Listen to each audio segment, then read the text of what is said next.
Wajib melalui kitabullah. Mana kitabnya Allah itu? Nah, kita akan bahas.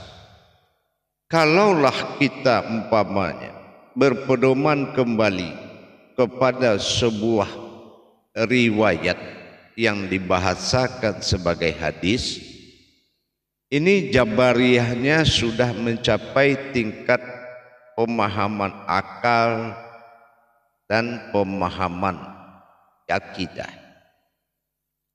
Sementara kita lihat apakah Allah sampai detik ini masih berkalam atau tidak.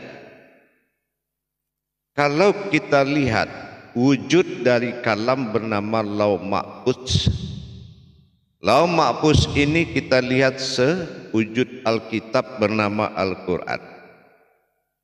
Al-Quran sudah ditutup oleh Allah dengan 6.666.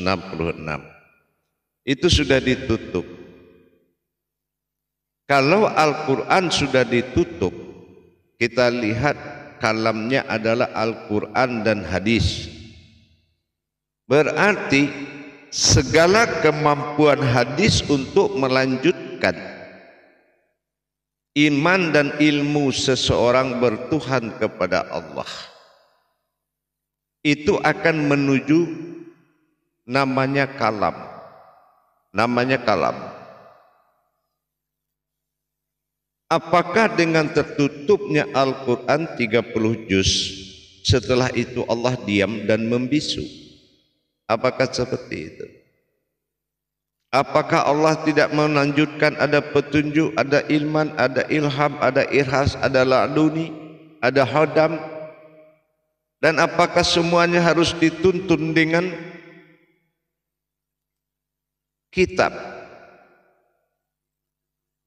Kitab yang akan tidak sirna oleh air, tidak tersirna oleh air, api, angin dan tanah adalah kitabullah. Kalau dasar tauhid kita ada, maka kita akan selalu berhubungan dengan Allah 24 jam sesuai dengan tekanan atau kodrat dari syahadat 24 kalam. Tapi kalau kita memiliki suatu pemahaman sunnah, maka sunnah ini hanya hukumnya tidak berdosa bagi orang yang mencari keridhaan. Bukan artinya menjadi sebuah kitab. Telah Allah kunci kitab pada Al-Quran, 114 surat ditutup dengan kitab namanya Al-Quran. Dijembatani oleh lanjutan dari Al-Quran dengan pentadaburan 3 kodrat. Ada qara'at, al-qara', ada qara'an dan ada Quran dan ada Al-Qur'ain. Pembacaan yang dimaksud dan kalimat tasdik itu ingatlah, rasakanlah, pelajarilah, imanilah, sangat banyak. Tapi kalau kita memperpendek jangkauan kita kepada Allah dengan menuntun kepada sunnah riwayat, ini akan menyebabkan lemahnya petunjuk petunjuk Allah kepada seseorang yang tidak akan terputus. Kadangkala sebagian dihadapi dengan fasik. Kalau dicari sunnah, kitab sunnah, boleh saja dalam riwayat mencari ridhonya Allah. Tetapi mengungkai kembali tentang sejarah dan tajalli diri, berwujud diri, sifat diri, berwujud Allah, tidak akan ada pemanduan kitabnya kecuali kalamullah. Apa yang dikatakan kalamullah? Membaca kalamullah ini orang harus punya dasar tauhid. Sekali lagi saya ulang, harus memiliki dasar tauhid. Apa dasar tauhidnya? Dia mengerti tingkat bagaimana angin datang. Seorang itu paham dengan tekanan udara, dengan bahasa alam, musibah, bencana, nikmat, itu semua bahasa. Apalagi kalau kita mencari ke dalam riwayat rahasia. Apa kitab yang harus kita pakai? Kitabnya adalah kitabullah. Ayatnya adalah kalamullah. Ingat, kitabnya adalah kitabullah. Ayatnya adalah kalamullah. Mana kalamullah? Kejadian. Kalau jatuh dalam diri dinamakan dengan kauni, jatuh di Al-Quran namanya dengan kauli, sementara jatuh ke alam namanya kalam. Kalau sudah berbicara, contohnya kalam insan, berbicara rasa dalam rasa, berbicara rasa dalam rahasia, apa kitabnya yang bisa memandu itu?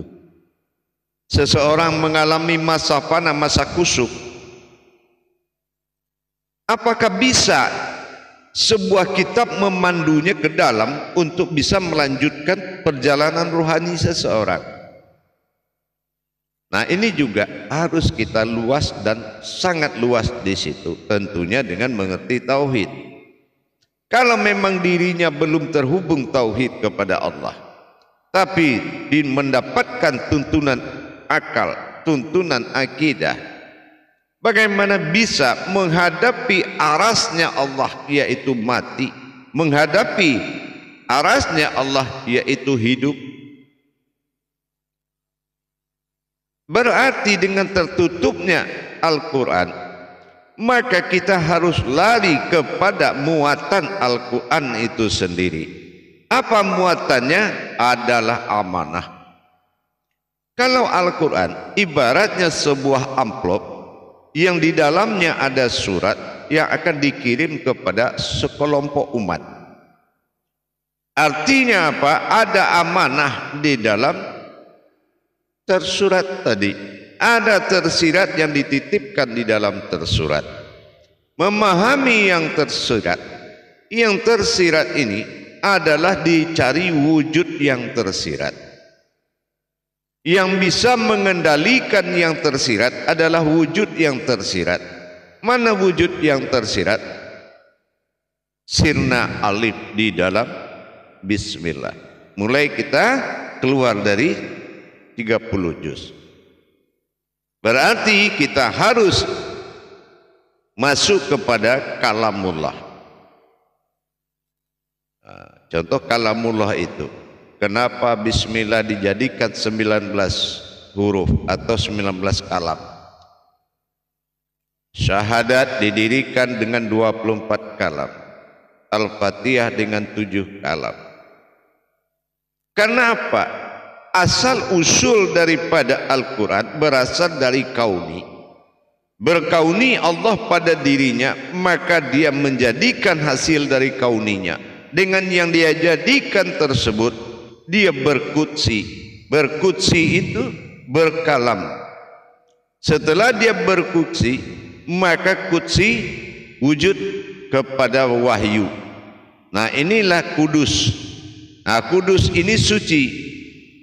Nah, setelah suci baru dia diwahyukan berupa sebuah wujud rahasia. Nah, wahyu itu apa? Itu kudus. Gitu. Nah, setelah diwujudkan pada kudus tadi, maka difirmankan kepada Muhammad menjadi syafaat. Gitu. Maka inilah yang difirmankan, diwahyukan atau difirmankan. Nah, sampai di tangan Rasulullah, dilebur menjadi 4 oleh Rasulullah menjadi adab yang paling mutlak, yaitu syarat sah salat. Fikli, khawli, kolbi, dan khariri. Yang nyata siapa yang berbuat, di mana dia berbuat, dan apa yang dia katakan, di mana dia berdiri. Dengan demikian, lanjutlah pengetahuan ini ke tingkat sebuah amalan. Dari amalan yang dilakukan oleh satu orang atau seseorang, maka tersambunglah antara wujud batin dengan sifat batin dalam dirinya. Ini masuk ke tingkat tauhid ilahiyah. Dia sudah mengenal bagaimana wujud bertuhan dengan kajian tauhid. Maka ini dikatakan kalam Allah, kalamullah, membaca kalam Allah itu dengan kejadian, baik kejadian di hak, baik kejadian dari wujud, dari sir, dari batin, dari maujud. Maka kita tidak akan bisa terputus kepada Allah, meskipun ayat Al-Quran sebagai penghulu 1 dengan 9, artinya 19 huruf bismillah, diawali angka 1 di akhir ke 9, dan di satu wujud alif pada diri 9 domah pengakhir daripada ayat sir gaib. Dimulai dari rahasia yang tidak terlihat, alif adalah wujud daripada sir rahasia, dan 9 adalah domah dikatakan batin atau rahasia. Awal diri rahasia dan berdirilah wujud rahasia. Nah ini, apakah ada kitab yang bisa memandu ke situ? Kalau ada, apa kitabnya? Yang nyata adalah tajalinya hitungan dan bilangan kitabullah. Mana yang dikatakan kitabullah? Seseorang yang telah mencapai tingkat ketinggian tauhid kepada Allah adalah orang yang berkodrat jasadnya sebagai ayat, dan hidupnya ayat ini hayat bagi rohaninya, menjadi ruhnya. Maka kalau sudah hidup ayat di dalam dirinya, maka petunjuk Allah segera akan datang melalui tingkatan-tingkatan kadar yang ada dalam diri. Terus siapa yang menjadi ayat? Inilah menjadi ain, masuk kepada Al-Quran. Ada ain atau nun atau pandangan di situ, maka jatuhlah dia jadi ma'rifat. Batasan dari kemampuan hadis telah ditutup oleh firman dengan Al-Quran 6666. Berarti pembacaan berikutnya dilanjutkan kepada kalam. Kalam inilah yang diamanahkan dengan ayat ayyuhallazina amanu.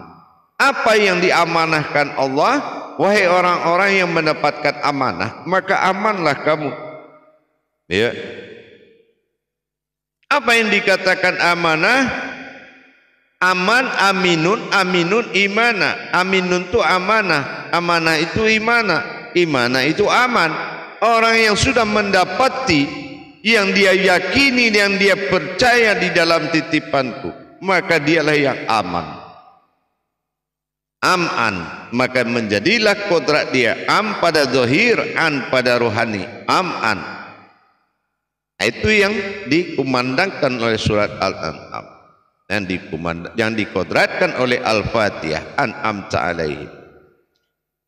Tapi kalau kemampuan tauhidnya belum bisa merubah kodrat dirinya, maka tidak akan pernah dia bisa membaca kalam, membaca kejadian demi kejadian yang dialami dalam rohani bertuhan. Kalau jasad tidak akan bertuhan, tapi rohani dia akan bertuhan. Jasad itu penampakan wujudnya Tuhan. Jadi dengan demikian, kita lebih memahami dulu uluhiyahnya sebuah tauhid. Jadi kalau kita ingin mendapatkan perjalanan itu, tentulah kita harus memahami tauhid. Bagaimana kita mendapatkan kalam. Di sini kita sering mendengar atau sebuah pemahaman, kalau sudah tingkatnya kepada kalam itu dikatakan sesat. Ya, itu dikatakan sesat. Kenapa? Karena dia tidak mampu memahami tauhid. Karena dia tidak bisa membaca kalam, sunnahnya tertutup. Karena Al-Quran sudah menutup dengan 4 kali 6, maka tertutuplah pengalaman tentang Tuhannya ke depan. Kalau dia tidak tahu apa itu kalam. Dengan kita meningkatkan pemahaman apa itu kalam, maka hubungan rahasia, rasa, wujud, batin, semua akan bisa menjadi tauhid kepada Allah. Kalaulah andainya kita bisa memunculkan setiap perbuatan baik kepada Tuhan berupa kitab, ini akan sangat banyak sekali. Berdoa tengah malam beda judul doa, beda kitab. Berdoa tengah hari beda kitab. Ini akan membuat kerancuan. Tapi dengan batasan menundukkan akal menuju akidah, menundukkan akidah kepada iman dan mengajak iman bertajalli kepada ilmu. Boleh. Semua dituntun oleh hadisnya Rasulullah sallallahu alaihi wasallam. Tapi yang dikatakan hadisnya Rasulullah apa? Inilah kalam. Inilah membaca kalam yang ditunjukkan oleh Rasulullah. Bagaimana kita berkomunikasi dengan Allah dengan kalam, yaitu dengan kejadian, baik dalam diri maupun di luar diri. Ini kalam. Makanya kalau hadisnya Al-Quran itu kalam yang tidak terputus. Jadi kalau hadisnya Al-Quran sudah punya nama kitab lain, maka ayat Al-Quran ini akan bertambah terus. Nggak tahu sekarang tuh banyaknya seperti apa. Kalau ada kitab yang masuk ke dalam Al-Quran. Tapi kalau hadis, nah ini adalah suatu kalam yang tidak terputus, yang ditahbirkan, yang diberikan, disiarkan kepada semua umat. Ini kalam. Allah katakan di kutsinya, bidahlihi marifatul haq fil ilmi. Dalilku adalah kebenaran sebuah ilmu. Mana dalilnya Allah? Mana dalilnya Allah? Jadi kalau diriwayatkan, itu bukan dalilnya Allah.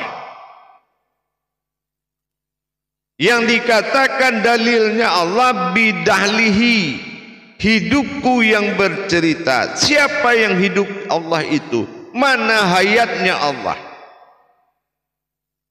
Perjalanan hidup Allah, bagaimana Allah bisa berkalam dengan hayatnya? Inilah isyarah, inilah petunjuk. Jadi diharapkan kepada kita semua, kaum muslimin dan muslimat, saudaraku semuanya, mari kita melihat batasan dalam bertajalli. Kita lihat batasan dan kita lihat kodrat, arasnya kemampuan pemahaman terhadap Allah dengan dasar paham yang dibuka, bukan memahamkan diri sendiri. Lihat Al-Baqarah ayat 269, sangat jelas kalau pemahaman atau hikmah itu diberikan kepada orang yang diridhoi, yang disukai. Nggak bisa kita hanya mencari ribuan kitab untuk mencari Tuhan, tidak bisa. Beda dengan penguraian cerita sebuah ranting kepada daun, cerita buah daun kepada buah, menceritakan buah itu dari mana asal. Kalau dia bahas buah itu dari mana asalnya akan butuh waktu yang lama. Tapi kalau dia tunjuk ada pohon yang berdiri, makanya kita jadi semua. Seperti itu. Jadi kita butuh kekuatan tauhid untuk berbicara tentang Allah. Makanya syahadat itu awalnya di rukun Islam. Kalau kita belum memahami apa tauhid kepada Allah, tauhid ini sangat banyak sehingga kita tidak perlu mencari solusi lain. Di tauhid itu sudah mabrur semuanya. Semua tinggal mengimani. Makanya tauhid itu kodratnya iman. Apa yang bisa kita pahami tentang Allah kalau tidak bisa membaca kalamullah yang terus berhubungan 24 jam, maka agamamu terhenti di tutupan Al-Quran yang berjumlah 6.666. Ini akan berhenti dengan 114. Tetapi dalam kenyataan sangat banyak yang meninggalkan itu. memiliki pedoman riwayat yang banyak tapi tidak mampu meriwayatkan satu huruf dalam Al-Quran. Bagaimana bisa dia bertauhid kepada Allah? Meriwayatkan satu huruf, kenapa huruf itu muncul? Itu tidak semuanya bisa. Kenapa bisa atau tidak? Karena butuh izin Allah. Butuh izin Allah Subhanahu wa ta'ala. Proses peningkatan tauhid rohani menentukan terbukanya ijab diri kita. Alhamdulillah, dengan kita mulai belajar bagaimana membaca kalam Allah sehingga tidak terputus komunikasi dengan Allah. Jadi banyak yang mengatakan orang kalau sudah memiliki kemampuan tauhid sebelum agama ada adalah tauhid pertama dulu yang dirukunkan dalam Islam pertama. Bagaimana bisa hadis yang dilahirkan dengan jutaan tahun setelah agama ada untuk melirik ke depannya? Powernya, kekuatan lahud hodamnya tidak akan menghenti. Karena hodam Allah itu adalah diri. Maka kitalah yang berkalam dan berdalil. Itulah kebenaran. Bidahlihi marifatul haq bi'ilmi. Untuk kita memperluas akbarullah, boleh kita memiliki tuntunan riwayat yang sangat banyak. Silakan. Tapi pembentukan rohani harus melalui tataan dan kodratnya Allah, yaitu wujudnya, kalamnya, arasnya, batinnya, zatnya, nurnya, semua dihimpun menjadi jasad. Bagaimana kita bisa mengimani Allahi fil zahiru Allahi fil batinu kalau kita tidak paham bagaimana kita meningkatkan pemahaman tauhid kita?